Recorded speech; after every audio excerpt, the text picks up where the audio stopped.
so thankful for those of you who stopped by and discussed with us in this series.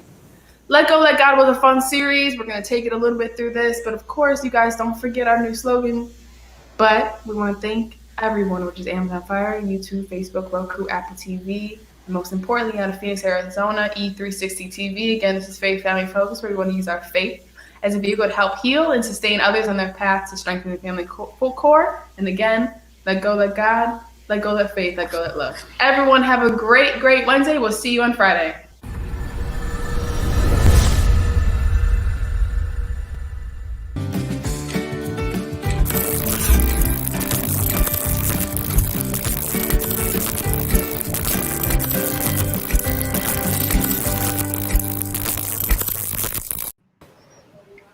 Good morning, everyone out there in livecast land. Welcome to another Adventures in Truth livecast, and I'm super excited to be here today. We have a great topic and a great guest, my good friend and amazing business mentor and writer and author of The Amari Wave, Moshe Engelberg. Hi, Moshe. Hey, Jim. Good morning. Good morning. Good to see you. How are you? Good. Good. Moshe has written an amazing book called The Amari Wave, and we'll let him talk about that a little later for a minute and direct you to where you can find it. But he's going to help me today with an amazing conversation we're going to have about. It's all about me, huh? What do you mean? Well, this has been one of those weird conundrums that has existed in my experience for a long time, and that is this concept that there is that we're here for the world, we're here for the earth, we're here to heal the earth, we're here to heal humanity, we're here to do these big, grand, wonderful things, and I don't have any issue with those things, but what I do have an issue with is that in almost every case, self is left. In almost every case, I seem to be left out of the equation, except to the degree that I contribute to the whole. And I posit that if you aren't the important thing in the equation, how do you contribute anything to anything? So that's really where I want to go with this today, and kind of really dive into this idea of enough with the accusations of being selfish, or, oh gosh, look at me, I'm so selfless. We're going to get into all that and kind of define it and dissect it and really get to a place of a much deeper understanding of how important we are to this equation. Each individual is important to this equation and to this ultimate experience. So what do you think about that, Moshe? Are you ready for that conversation? You ready to dive in? Let's do it. So we're going to start with a new little segment that I want to do here with us while we're live, and that's like take a moment to focus, because when you're having these conversations, when you're connecting to yourself in a deeper way, part of that comes from being present in now, being present in this moment of what's occurring, so that you can connect dots, so that you can experience yourself in a much cleaner and clearer way. So what I want to do is we're just going to take about a minute, maybe two. I want you to get comfortable wherever you are. And even if you're driving, you can do this. You can simply just feel your body relax, focus your awareness into your body, and just feel yourself choosing in that moment to just let go of whatever you're feeling in your body. And at the same time, in through the nose, I want you to take a nice deep breath. In through the nose, let's do a count of 5. Inhale, 2, 3, 4, 5. Hold that for just a second. Feel that air fill your body, and then release it out of the mouth completely. Releasing out, keep releasing it out, push out every ounce of air you can, every bit of air you can. And when you've gone, relax into that space 1 second, and then take another deep breath in through the nose. In, hold it at the top, and release, pushing every bit of that air out, pushing past the amount of air you think you took in, pushing out all that stale air, all that stale energy. And now take another one. Inhale. Oh, hold that again. And as you feel that breath and you feel that new invigorating energy, just let it move through your body. Don't try to do anything with it. Just be with it. Again, letting it go. And now you follow your rhythm. Nice deep breath in. Take it all the way in. Fill every part of you as you breathe it. And when you're ready, relax and let it go. And just feel yourself focusing right in this moment, right here. Maybe your eyes are open, maybe your eyes are closed. If you can close them, just bring your awareness to about 2 feet in front of you, in that place right above, right where your eyes would meet, about 2 feet in front of you, and just focus gently. You're not forcing anything. We want you to be in a space of receptivity and a space of openness. That's all. Just breathing and being. Take another second, another minute here, and just breathe in nice and deep. And then let it go.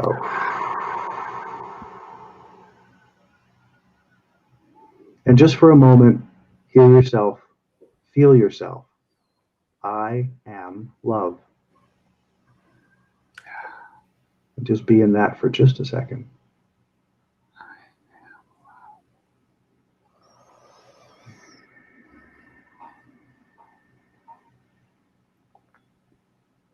Good. And gently bring your focus back to the conversation here. And just settle in. Thank you for joining me for that. And I hope that it helps bring you into some focus for yourself. So, and that'll carry you a long way through the day as well. And if you find yourself getting a little distracted through the day, that's all you got to do. Take that minute, anywhere you are, anything you're doing, take that minute and just breathe. Bring new energy into your space. Bring new energy into your body. Bring new energy into your psyche. And let that energy expand where you are so that you get different perspectives, so you get greater perspective, and be with that. So thanks, everybody. So glad you're here. Let's dive. Let's dive. What do you say? Let's do it. Let's do it. So at the core of this concept for me is the idea of self versus self. And you say, well, what is self versus self? Well, to me, it is the duality that we sort of exist in. And that is self, capital S, being the connection to soul, the connection to all that we are.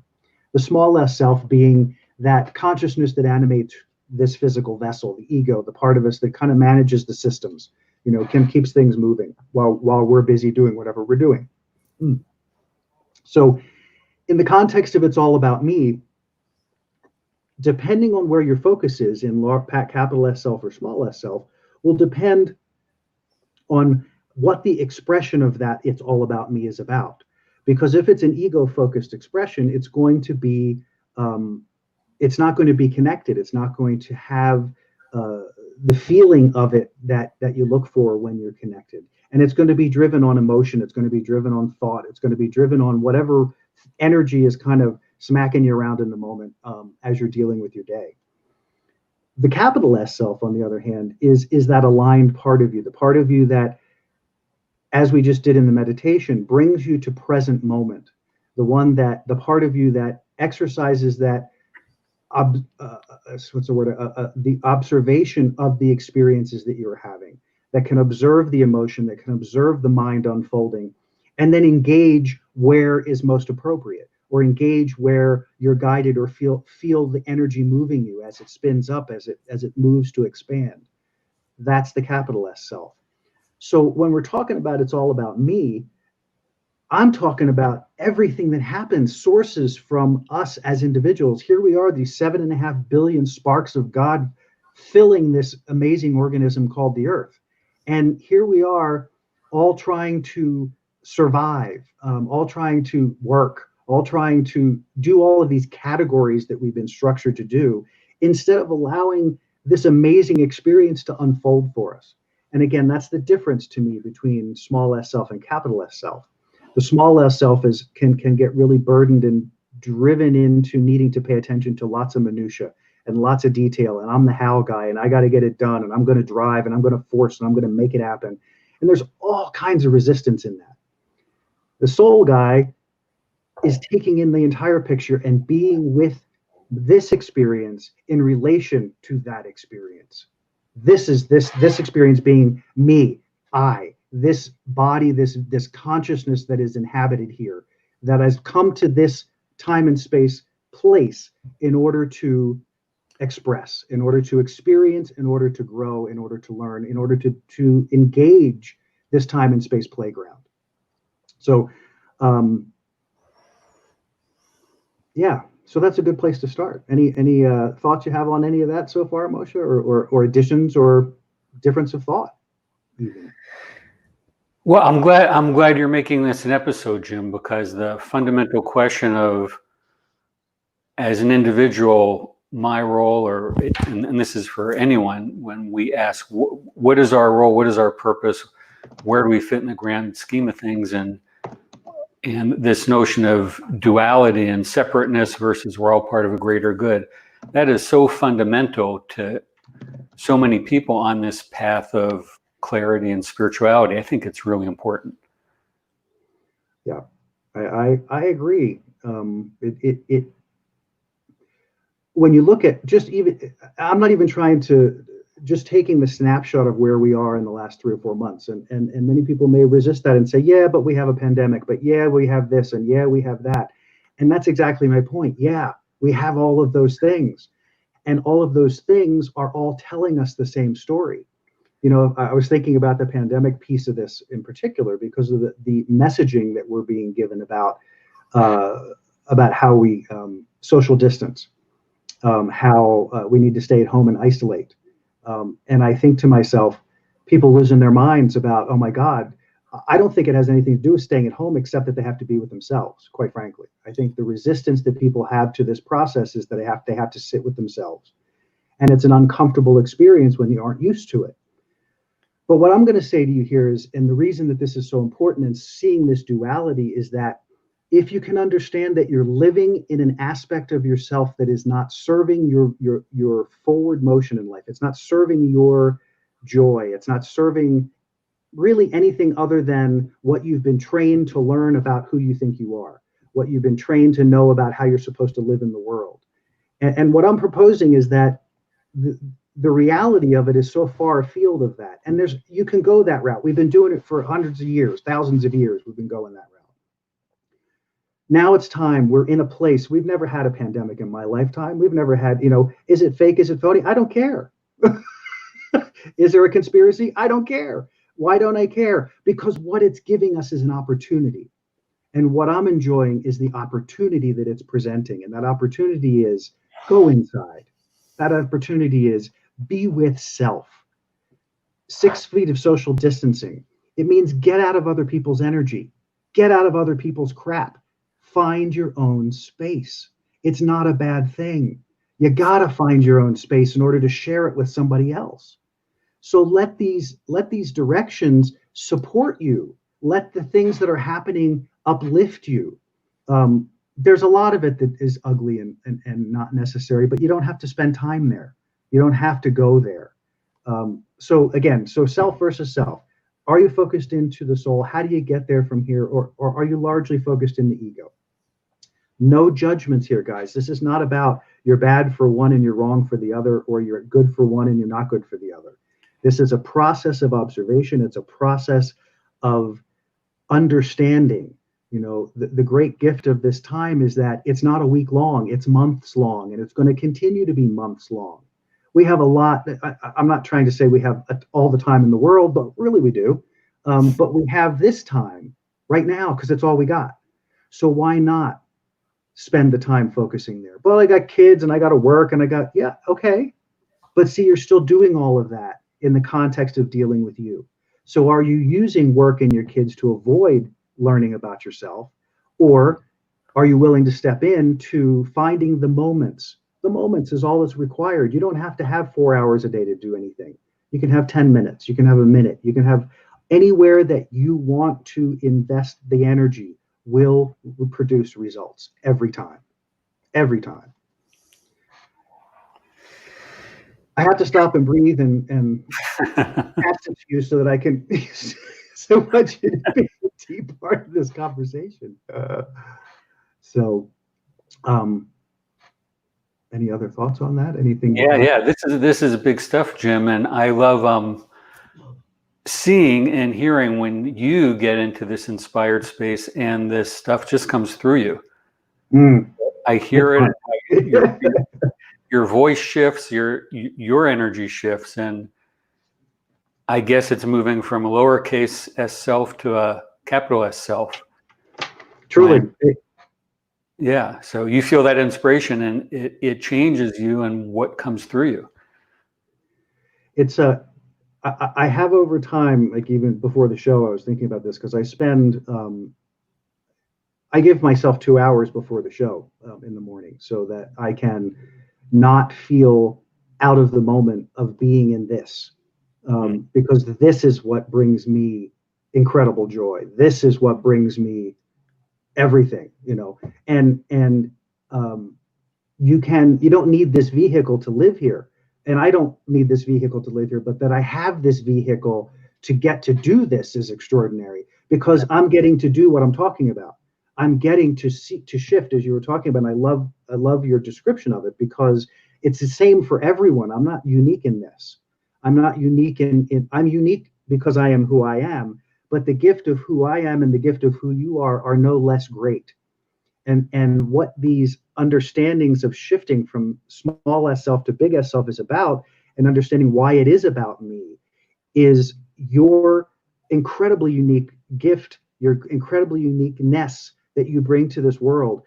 That can be anything. It doesn't have to be, we've been continually bombarded with the idea that the only way you're important is if you're successful, is if you're seen, if you're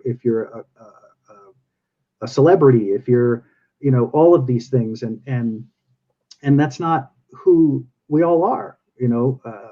We're all different. We all have an amazing gift, and the cool thing is that when you're there, it feels so good. You're not looking anywhere else. You're not seeking something else to fill the space. The space is full. And Right. so if the space is full, where do you got to go looking? Nothing to go looking for. You can be right here and have fun with it. So. Yes. Well, and I think what you demonstrate for listeners and viewers is what it's like to be in that what do you call it? Capital S self. Yeah. And so you let us experience it. It's like, and relate that to our own personal experience. Oh, that's what it's like when stuff just comes through me when I'm at the higher S, capital S self. Yeah. Yep. And that's, I do that in my practice too. I do that with clients as I demonstrate techniques. I want them to feel it. I want them to feel the experience of the power of what they can create with an exercise, like with the breathing exercise, because it's so profound and it's so easy, and it just takes practice. It's just building a muscle. So it's great to be able to make that connection. And I appreciate having you here because you do the same, and you provide a perspective that I think is always fantastic. That's you and I have had many conversations over the years that just blow my mind. So yeah. As we move a little deeper into this expression, so now we're going to get into some of the touchier parts of this experience, the selflessness versus selfishness. And here again, we're going to take small s self and big S self. I've had a big issue in my life with this idea of selflessness, and really it's been an issue for me for probably most of my life. And I've only recently come into a peace with an understanding of what that means. I could never understand how the hell could I be on this planet and then run around acting selfless. Why would I not want to be who I am? Why would I not want to fully embrace all of me? And why am I going to take me out of the equation is how I always viewed it, because I was always viewing it from the small s self. I was always viewing it from a selflessness that meant I was losing something. That a selfless person was someone who had to give up and sacrifice.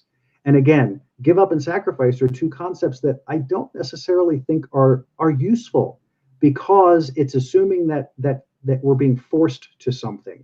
And that's never the case. The only force that's being exerted is what you're exerting on yourself by the circumstances you create because of the level of resistance you may be experiencing or not experiencing. Did everybody follow that? Did you follow that? Got it. So for me, it was recognizing that I was thinking too small. I was being too small in my small s selflessness. Yeah, the ego is like, heck no, I ain't going nowhere.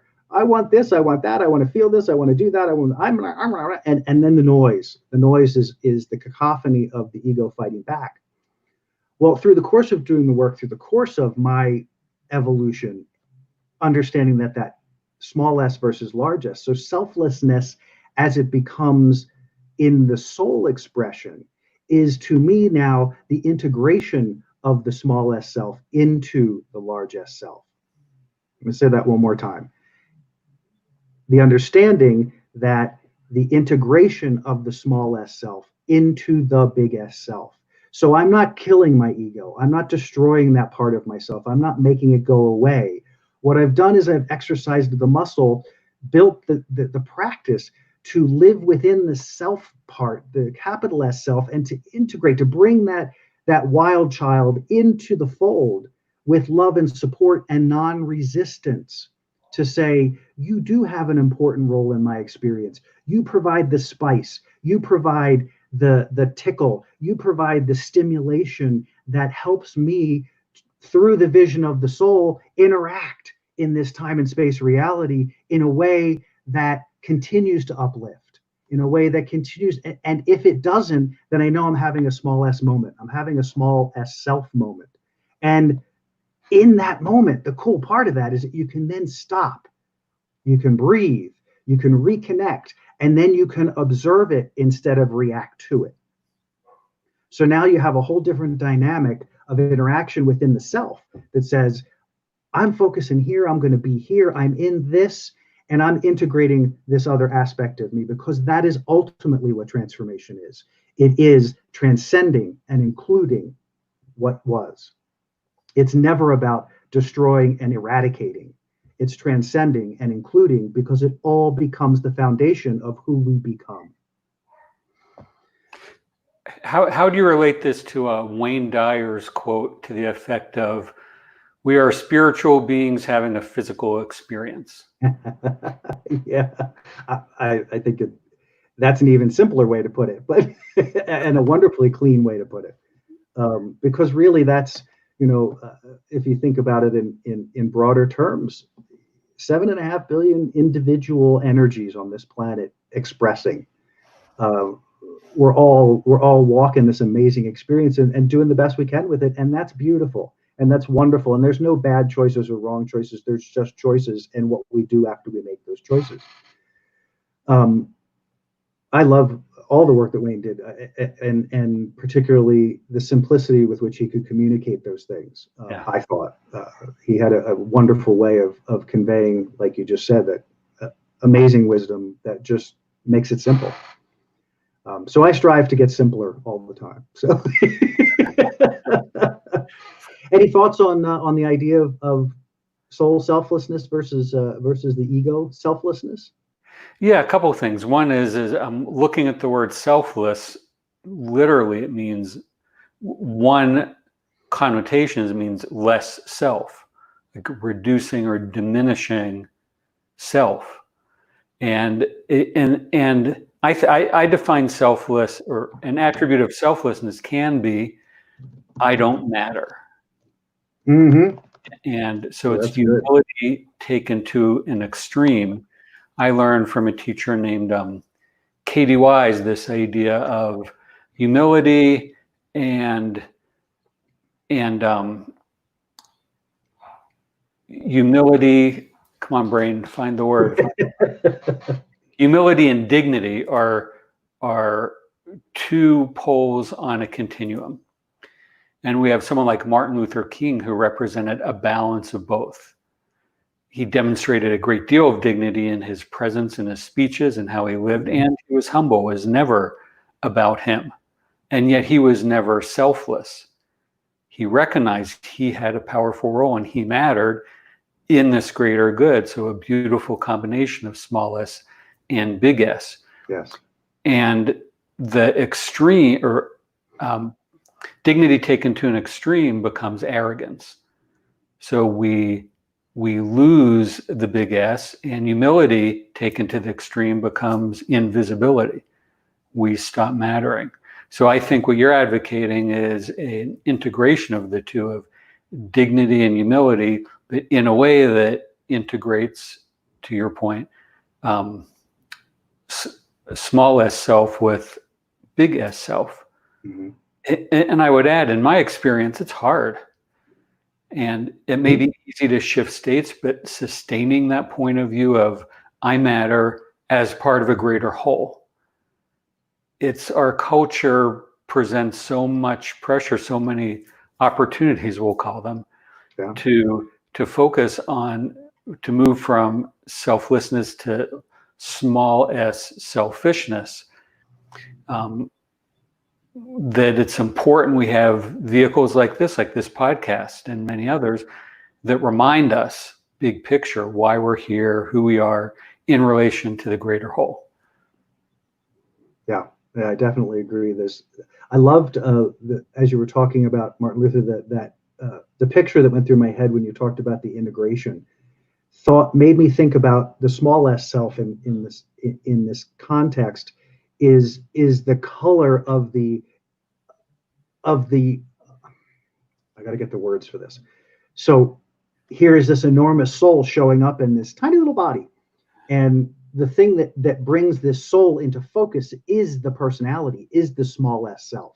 So here's this massive energy attempting to be translated through this physical vessel, and you have this ego, this small s self that is filled with all of these personality traits that we call them. And those things are the way that we translate this information. It's the way that we convey it, because it's the thing that people respond to. Meaning, yes, they respond to your energy first. People, what we experience is energetic. But when you're dealing with people, as we all know, we're going through this, another amazing example of the whole Black Lives Matter movement, all of this stuff is just this reflection of these personalities that help drive the soul, that help connect people. So we're connecting at the personality level. It's allowing us in this time and space reality to relate to each other in a different way. And when we come at it from soul, we're not now knocking into personalities, but those filters, as they were, or filters is probably a good word. Those filters create a different level of interaction. Because if it's from the capital S self, then those small s's just become enhancements to the soul experience instead of detriment to the soul experience. So you're constantly reaching with your best energy, and so somebody like anyone who has that, who has adapted that integration, you can experience that when they talk, you can experience it when they engage. It's an integration and a balance within their energy that doesn't punch. It doesn't, unless it's intentional, it doesn't bite, it doesn't sting, but it can be directed with such force to create great change in people because it's coming from that soul perspective. Does that make sense? Yeah, I wonder if you could give an example of that. So I'll use the example of you referencing watching me shift. Yeah, is a good way to do that, because what you experience, at least as you described it, internally, what's happening is the only way I can describe it is I'm getting out of the way. So I'm not intending to think anything. I'm not intending to say anything. I'm connected to the concept of what I've set up here, which is it's all about me. And I've done the work in advance to say, okay, here's the structure of this concept that I'm getting. This I'm going to call it a download, because that's what it feels like to me. It feels like a block of thought that just sits kind of right here. And when I shift into that state, I'm still engaging at a personality level. There's still all these, the dynamic of the personality in operation, which is reaching to you and to the people who are watching. And at the same time, this energy is flowing. And as the words and the pictures show up, it's translated out. So the message is coming through the personality, and the energy that's driving it is coming through the personality, but the energy is of the soul. I hope that didn't get too dense. No, that made a lot of sense. That brings it to life. And again, that's something every human being on this planet has the capability of. That's the beginning of who we actually truly are. Yes. The beginning.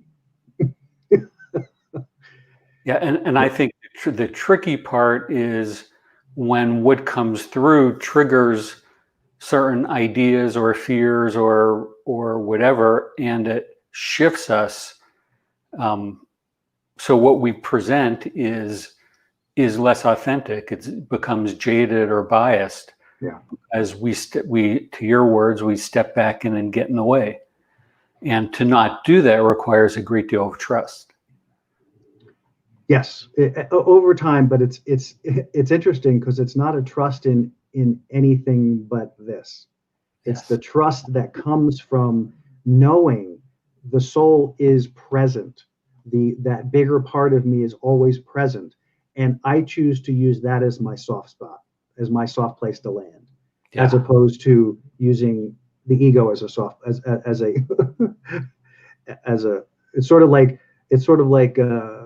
laying in one of those beautiful memory foam beds and just allowing the energy to surround you, or laying on an old wired metal framed couch bed,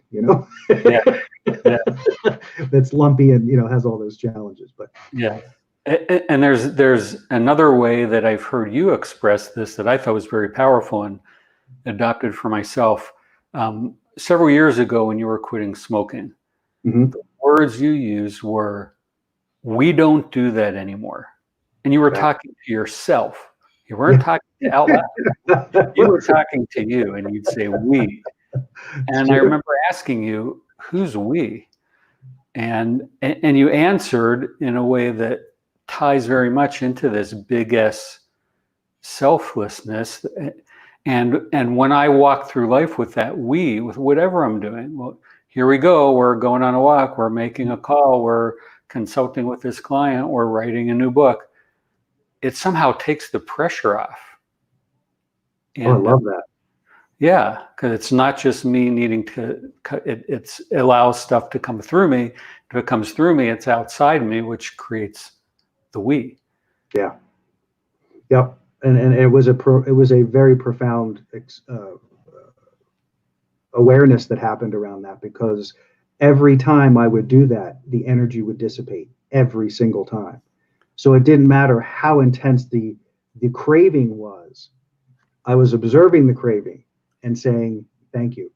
Yeah, we used to do that, but we don't do that anymore." Yeah. And it made all the difference. It was no resistance, as you heard me just say it now. There was no resistance. I wasn't fighting against the cigarettes. I wasn't fighting against the nicotine. I was being in the space that I was choosing to be in, which was not affected by. Yes. So that's a whole different outcome and a whole different approach. So, excuse me 1 second. My assistant. My assistant is calling. I'll be right back. No problem. Zoe wanted to jump in and say a few words. While Moshe is doing that, I'll carry on here for a minute and talk a little bit about the selfishness and recognizing that just like selflessness has capital S self and small s self, so too does selfishness. Good morning, Zoe. Hi. Hi, Zoe. Nice to see you, pup. So with the capital S self and the small s self, within selfishness is another bit of a conundrum, because again, all of my earlier life, selfishness bad, selfishness wrong, you're selfish, don't be selfish, be selfless, stop being selfish. And I never understood it because I kept thinking, I don't understand. I mean, I get it. If I'm doing something that is hurting somebody else, that's not good. If I'm making choices for myself that are creating damage in some way, that's not a good thing to me. But if I'm making choices that are enhancing my experience and expanding my consciousness and expanding my ability to understand self and my relationship to the world, then I'm going to swim in that pool every day. And that's a big deal. But again, it was recognizing the difference between small s selfishness and large s selfishness. Selfishness from a soul perspective is, I think ultimately is recognizing the integration of small s self into the large s self. If you really get down to it, it's what we were talking about before. When it's capital S selfishness, it has integrated that part of the self, and now they're working together with the filter and the message and being able to connect in a very powerful way. If you're using your selfishness in the small s and the egotistical selfishness, then that's a spin cycle. That's a circular energy that just keeps going down and going down and going down and going down. It becomes more and more intense because the acts of selfishness are not satisfying the need that the use of selfishness has been used for. Wow, that was convoluted as heck. Did you follow that? Got it. So I think go ahead, please. Well, I was going to extend in a different direction. Do you want to? Please. Okay. I'm thinking of something I read recently. There was a map of the United States when it was mostly populated by Native Americans and showed the gradual infestation, is that the right word? Gradual move of primarily white people, quote unquote Americans, into Indian country. And there was a quote about the language that the way it was justified was, this is divine providence. It's divine providence that we take this land and live there because you, the Native Americans, aren't putting it to its highest use. You're just letting it be. You're not dividing it, making properties, giving people estates. You're not developing it. You're not settling the land. So by divine providence, it is God's will that we take this over from you and push you into these reservations. So to me, that's where it gets tricky. And we see all kinds of leaders use that idea of, this is for God, this is for a greater good. It's not about me. So I wonder if you can speak to that when goodness gets transmuted into something actually evil, but it appears on the surface through the propaganda we hear and believe that it's for a good thing and almost unchallengeable. How could anyone say, ask questions, challenge the idea of divine providence? Mm-hmm. Thoughts on that? So I'm just trying to decide how far to go with this concept. Yeah. So we're seeing similar types of energies now, different context, but similar. And how I observe all of that is from a broader perspective, from a much bigger place in this picture.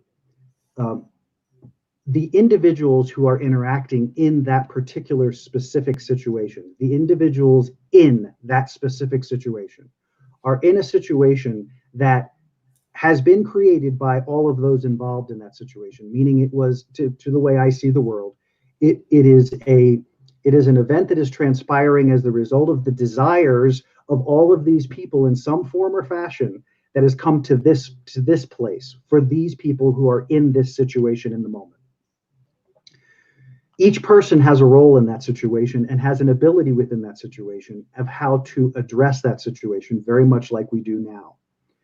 If you think and this is why this is important. So if you think in context to the story that you just shared, there's a whole lot of context and information we don't know, don't have, and have no way of knowing because we're not there. And the version that we were given of that event is still filtered by the people who were told there or at the event, somehow got translated, and now we have their version of the event. So that's similar to what's happening now. We are observing many versions of the same events. We're seeing all kinds of different perspectives about who's doing what to who and why. And what I would posit here is that the difference between, as this conversation is going, the difference between being in capital S and small s is the capital S stops and observes all of it. It doesn't have judgment about it. It observes it from the perspective of, here's this situation of this engagement of energies. And this engagement of energies is creating a result. And how are we responding to that result? How are we responding to the potential of that result? Is there even a result? Or is it just story on story on story on story on story that has no relevance really to anything except continuing a confusing cloud of energy that keeps every individual here from being able to focus within their own self to come to the clarity of what they are observing. And out of that clarity that they observe, that we observe, we can then say, wow, look at all the craziness that I'm observing and how none of it really has impact on me.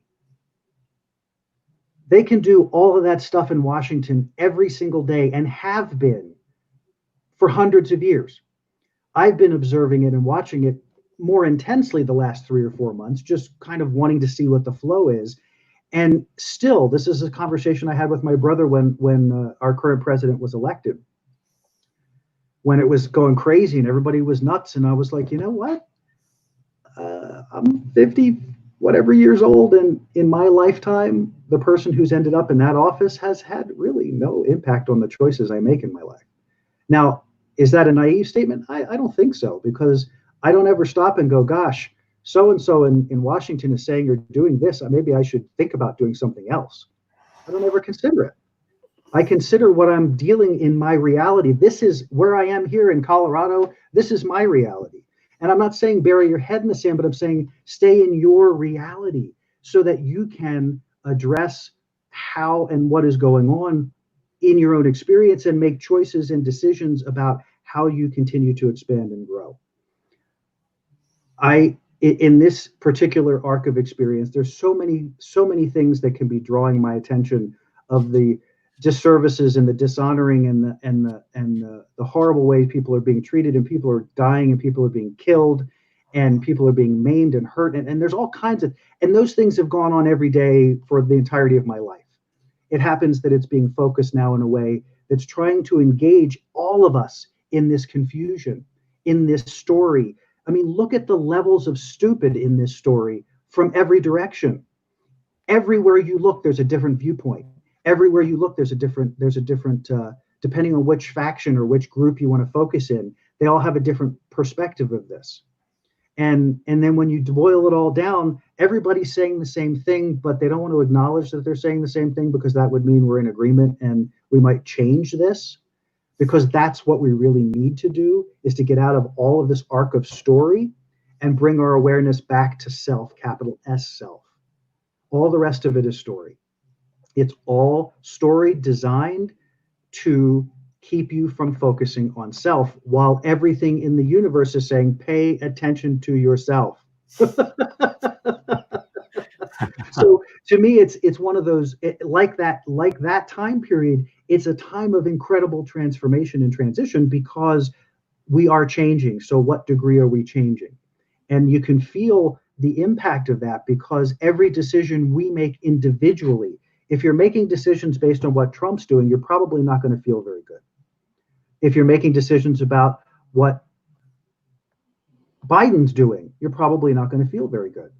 Because as you look at the landscape, it doesn't look promising, because you're not in it. You are not in it. Your energy isn't in it. Doesn't mean you have to go out and protest. Doesn't mean you have, no. My point is, you got to get here first. You got to get to clarity here, and then support the energy that moves this world forward, that moves us to a new place. And yeah, there's going to be things that happen that aren't okay.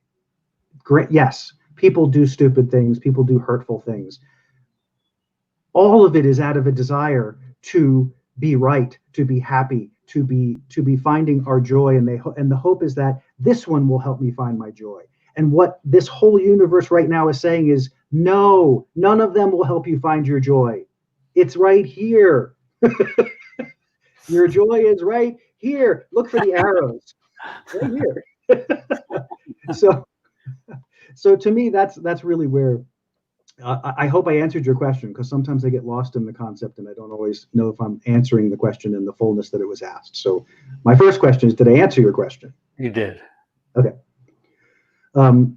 Did it bring anything else? Did I bring it home, or is there more to it that we should explore? Or do you want to have more to add to it? Well, yeah, the other piece. So the way I described it was with judgment. I said, so what we did as a nation then was wrong and even evil, justified by this notion of this is what God wants, and reflecting that we see that in our world today. We see that, we've seen that for for decades, centuries. Mhm. And so it's drawing on this we idea, this greater power to justify sometimes what I consider selfishness and greed. But your approach was a little different. You were taking away judgment and saying it was what it was at that time. We don't know what was going on. And so you didn't say take it with a grain of salt, but I think you were saying don't get caught up in the story, stay within yourself. And I recognize that could also be extended into inaction, like Black Lives Matter. Well, I could get involved in protests and sign petitions and give money and get educated and take action in a lot of ways. Or I could just sit back and say, no, that's not my deal. I'm just working on me. And that seems selfish. Good point. So I think, in my opinion, we need to be careful of letting work on self justify inaction, because then it's only about me. And again, there is a balance there, because it may not be your thing. It may have nothing to do with your energy. It may have you may have no connection to that. And that's not a bad thing, because that's the story of that's going on. If that story resonates, then you're going to move your energy into the space of that story, and you're going to engage in that story and begin to interact in that as a natural part of being aligned with capital S self. If that is the energy with which you need to be engaged. For some, it absolutely is. For some, it absolutely needs to be, because it is why they are here. They're here to bring this Martin Luther King. There aren't 7.5 billion Martin Luther Kings. There was one. And there was one because he had a clarity about what he wanted to present and how he presented it. And his alignment took him on his path to sharing that message and to sharing that vision. And as people resonated with that, they began to become aligned to that story. And that story became the motivating factor. Even in his messages, he would say the importance of understanding this, how we contribute as individuals, who we are is so significant. And being Black, being white, being brown, being whatever, it's all important. And so again, you have to, at some point, you have to come back to an evaluation with self. And sometimes the best thing you can do is work on improving your field, because by doing that, you then touch all the people that you encounter with that new energy. And if that new energy is free of judgment, if that energy is free from illusion, that has way more impact on how it influences people than anything else in the world. Because the clarity of that energy, and again, we'll go back to the Martin Luther King reference. The man could walk into a room and he always had a bubble. He always had, and when I say a bubble, I mean his aura, his energy was such that there was this sort of gravitational thing that went on around him, because he carried such a powerful message and such a grounded and powerful presence within that, the integrated self within that you can't help but be affected. But once you have been affected, how do you integrate that within your own experience? Because all he's able to do, all I'm able to do, all you're able to do is provide influence. This is an influential experience. I'm sharing my energy because I love to share my energy in this space. So if this energy in its clarity can reach out and influence somebody else on the other side of that camera, the other side of this microphone, because it's all energy, that influence can be felt, it can be experienced, but then the individual has to integrate it. The individual has to step into that field of energy and begin to make choices within that field of energy that aligns with their field of energy.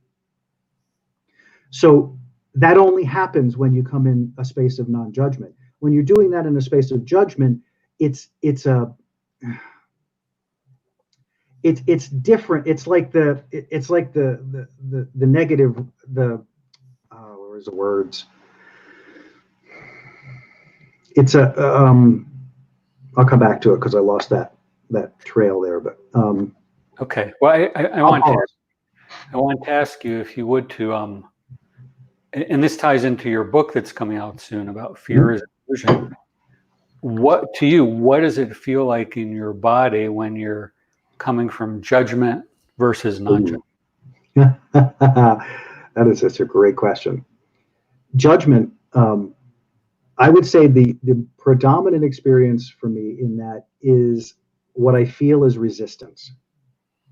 The judgment is my way of defining my resistance. So when unconscious, it becomes defining it outside of self. It becomes, this is hurting me, this is affecting me, you are doing something to me, this is the cause of this. When I am aligned in here, then I stop and I'm still having, and to this day, I still react. My emotional system, my energy system, somebody does stupid shit, I react. But the difference is, it's not an unconscious down the rabbit hole, ruin the rest of my day reaction. It is experiencing the moment of the reaction and going, wait a second, is that necessary in this moment? And sometimes I don't catch it fast enough. Sometimes it happens, the trigger is so fast that it goes there. But I don't lose my ability to get into objectifying that experience. And when I say objectifying, I mean not reacting to it, but stepping into the largest self and looking at the totality of this. And the first thing, and you and I have had many conversations where I'm like, this is what's going on. I'm doing this. I'm feeling this. I'm experiencing it. It's yucky. But I'm being in it because right now I don't have a better understanding of it. So the only way I know to get that is to just let it be. So resistance in my body feels, judgment in my body feels like a resistance that is uncomfortable. It leads to feeling negatively. It leads to feeling stuck. It leads to feeling like I'm hitting a wall. It leads to feeling a little crazy, depending on the situation, depending on the circumstance, and it can be a little bit of all of them. So when I am able to release that resistance, when I'm able to release that judgment, the resistance then goes as well. But usually it's in discovering the resistance that I released the judgment. Because there's something inside of me that says that thing or that person is about to create harm in my experience, even if they're over a television. Because the brain immediately goes, oh my God, this is going to change that. And then I'm like, what am I going to do? And am I going to have and you go, yeah, time out. Time out. But you got to have this, you got to have the courage to stop and say, time out. Time out. It's there. I believe I have been to the very edge of crazy. And I mean that seriously, to the very edge of what is crazy. And what I observe there is that fine line is nothing more than my willingness to release my resistance. Again, my ability and willingness to release my resistance. As I got closer and closer to that edge because I wasn't able to, or wasn't finding clarity, what it forced in me was deeper surrender. Like, okay, I haven't found the hook here. I haven't found the thing that's holding this in place. So I'm breathing into it. I'm breathing through it, and I'm going deeper and surrendering deeper. Meaning, I'm willing to say, no resistance, no resistance, resistance free. Let it be. And so sometimes that means I have to feel uncomfortable feelings. I have to be in those uncomfortable feelings. But it's an interesting place because while it's going on, I'm still able to function. While it's going on, I'm still able to engage in my life because I'm not resisting it. It's doing, the energy's doing what it's doing. And by allowing it to do that, it's unlocking things that I haven't touched yet. Because as you migrate, as you take your path further, as you walk this path in your own life, you're going to find that the stuff gets deeper and deeper and more, sometimes more confusing, sometimes more potentially upsetting, but more confusing because it's stuff that isn't necessarily current. So you don't have any real way to relate it to now. So that's why the release of the resistance is so important, and the release of judgment is so important, because it just needs, remember, getting conscious means bringing that 75, 85% of unconscious to the conscious awareness. And some of that stuff is way down in there. And, right. And it's embedded by things that we don't even realize happened, because that's the nature of how our system works. So if you can do it from a place of non-resistance, you can allow that stuff to sort of break up and unfold. And then as you see it, you go, wow, what? That was what was there? Holy cow. Because honest to God, guys, none of it is ever, in my experience, none of it is ever this big, black, deep, horrible, nasty, ugly thing, ever. It has never been that. It has been my judgment of it that makes it appear that way. But when it shows up in reality, it's virtually never that way. Never. Yeah. And I went there again. So you keep doing that. You keep doing that thing. I'm teasing. Did that answer the question? Yes. And is there more to it? Cool. So where are we at here? I think we've talked so much that we're almost out of time, which is okay, because we've gone through some major concepts here, and I'm going to skip a couple of the little things we were going to deal with because of our time situation. I wanted to only add to this, just to carry it forward again, about self, about being connected to why is it about me. Do the work, do the work, do the work. Find the things that bring you present with now. Use your breath. Your breath is energy. Your breath is the energy that changes your life. Your breath is the thing that heals your body. Your breath is the thing that moves you anywhere you want to go. And there are tons of schools of thought about how breath works, and those are all great to explore. I say keep it simple. Figure out where you can do it and when you can do it. Consciously breathe wherever you can. And when you're consciously breathing, conscious breathing is breathing in through the nose to a specific count. Maybe I'm structuring it for you. Breathing into say a 4 count or a 5 count, and then breathing out to a 7 or 8 count. So making sure that your exhale is longer than your inhale, so that you're purging all of that old air and energy stuck in the lungs and the body. But use the breath. Begin with breath, because you'll find the changes and the space that you create in your thought and the space that you create in your consciousness. That alone is stress relieving. That alone provides a certain amount of relief from all the stuff that we're being inundated with. So use the breath as the beginning part, and then allow that to take you into quietness. And we'll get into more of that later down the road. But breath is always, to me, the foundation, because it is the most radical way to change the most quickly and the easiest way to shift state. Were you going to say something? It sounded like you were jumping in. All right. This absolutely blew by, Moshe. Sure did. Like 56 minutes already. I'm like, wait a second, we just started. So I want to give you 2 minutes, please. Take your time. I would love for you to share about your book, and let's talk about it for a minute, because it's a great book, and your focus is